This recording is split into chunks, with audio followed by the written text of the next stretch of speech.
Prophet Muhammad, peace be upon him, is also mentioned by name in the Old Testament. It's mentioned in the Song of Solomon, chapter number 5, verse number 16. In Hebrew, I will say, it says, Hikko mamatakim vikullu Muhammadim zaidudi zairai baina Jerusalem. He is most sweet. He is altogether lovely. He is my beloved. He is my friend, O daughters of Jerusalem. Here, the name of Prophet Muhammad, peace be upon him, is there. It says Muhammadim. Thank you so much for watching and welcome back. In the last video, I included a clip of the amazing, the wonderful, the one and only Zakir Naik, and there was some content on that clip that I didn't address. It's been addressed numerous times, but I couldn't resist. I just had to add my own input to it. And this is the claim that Zakir Naik advances that Muhammad is mentioned by name in the Song of Solomon, chapter 5. Let's go ahead and watch Zakir Naik doing what hopefully only Zakir Naik does. Song of Solomon, chapter number 5, verse number 16. I'm quoting in Hebrew. Hikko mamatakim vikulli Muhammadim zaidudi wa zairai baina Jerusalem. Okay, Zakir Naik says he's quoting in Hebrew. Is he really? Let's listen to his quote. We'll start with just the first couple of words. Hikko mamatakim. Hikko mamatakim. Hikko mamatakim. Let's look at what the Hebrew actually says here. All right, so this is the word. It's mamtakim. Okay, that's what the word is. He's saying mama takim. Now, why does this matter? Well, it matters because it illustrates that he doesn't know the very basics of Hebrew syllabification pronunciation. Okay, this is a shawa or shava. It's a half vowel. It's a vowel in Hebrew that has no vowel class or no vowel type. Okay, there's really nothing analogous to it in English, so it is what it is. Now, the shawa can be vocal or silent. It's silent if it's preceded by a short vowel, and here we have a short vowel. This horizontal stroke here is called a pathic. It's a short A-class vowel that immediately precedes the shawa, which means the shawa is silent.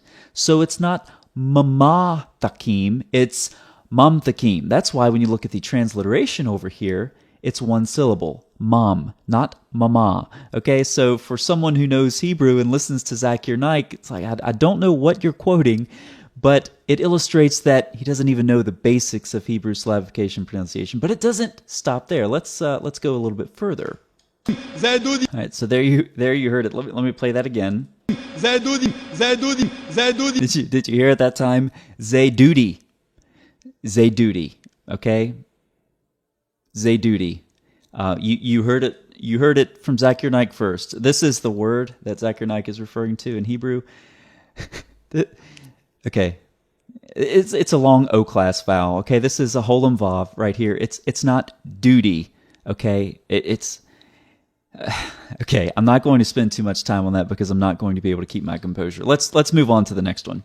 There's an interesting phrase, Baina Jerusalem. Did you hear that? Let's listen to that again. Baina Jerusalem, Baina Jerusalem, Baina Jerusalem. Baina Jerusalem. What is he talking about? Let's go back to the Hebrew text. Right here we have banoth. Okay, and there's no J in Hebrew.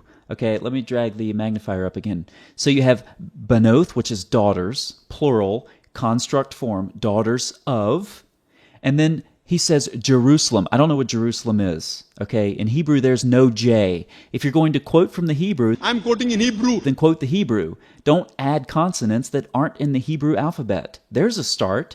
So the first consonant for Yah here, or for Jerusalem, is, the way it's translated in English, is a yod. Okay, it's Yerushalem. Or Yerushalayim is the other form that you'll see in Hebrew. So if you're going to quote Hebrew, then quote Hebrew. Don't quote English consonants forced into the Hebrew alphabet.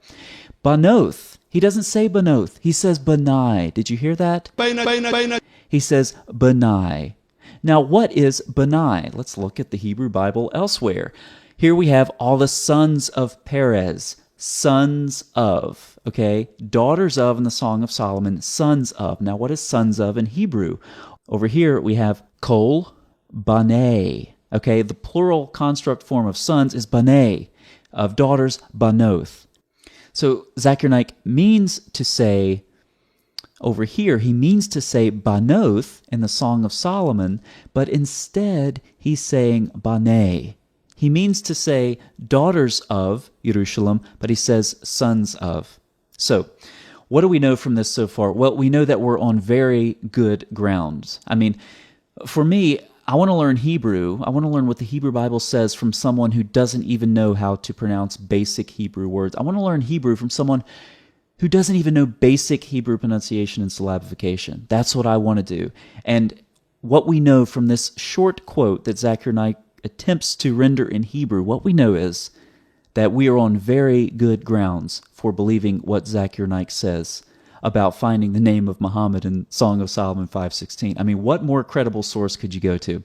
So you may look at my screen here and say, Song of Solomon 5:16, I don't see Muhammad in the English translation. Okay, I have the words highlighted for the Hebrew and the English, but it doesn't say Muhammad. But Zakir Naik says Muhammad is mentioned by name, so what's going on here? Well, here's what's going on. You're not using the right translation.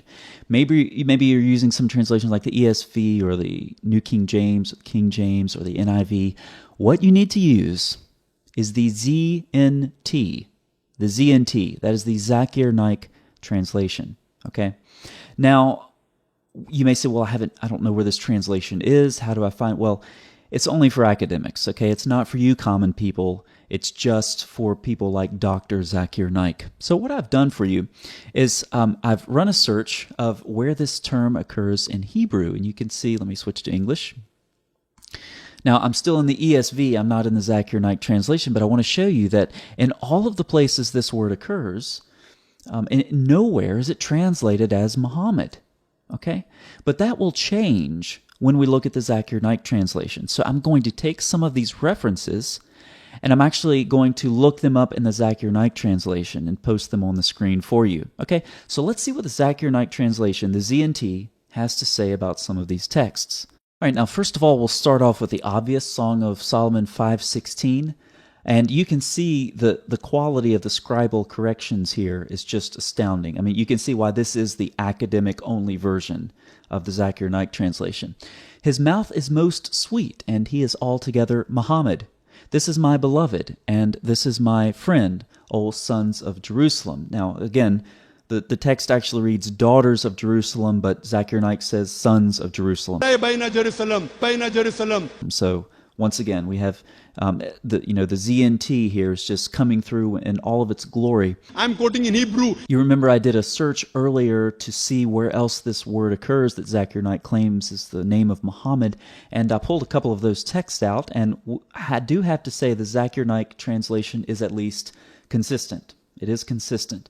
So here are a couple of those references. 2 Chronicles 36, and they burned the house of God and broke down the wall of Jerusalem and burned all its palaces with fire and destroyed all its Muhammad vessels. Okay, from Isaiah, our holy and beautiful house where our fathers praised you has been burned by fire, and all our Muhammad places have become ruins. And then, of course, from Lamentations 2, and he has killed all who were Muhammad in our eyes. Sounds like Muhammad, getting burned and killed. It sounds like a pretty rough day. You almost feel bad for the guy. But this is the, right from the Zakir Naik translation. So we can see that Muhammad is not only in Song of Solomon 5:16, but elsewhere in the Hebrew Bible as well, hidden there in the Hebrew text, being burned and killed and so forth. Have you ever wondered why there are so many ahadith which testify to Muhammad's engraved ring? Have you ever wondered why in the Quran it said that Solomon was given the power to control the wind? Have you ever wondered why Muhammad thought that some dogs were the shaitan? And after you're finished laughing at the story where a rock runs off with Moses' clothes, have you ever wondered what the source for that story is? Have you ever wondered why the story of Adam and Iblis in the Quran sounds so much like pre-existing legend? We'll be looking at possible answers to these questions and more as we continue a source-critical journey into the primary texts of Islam and the connections between them, and tales of mysticism, memoirs of magic, and the folklore of antiquity. I hope you'll join us on my channel for what will no doubt continue to be a fascinating journey through the tales of the ancients.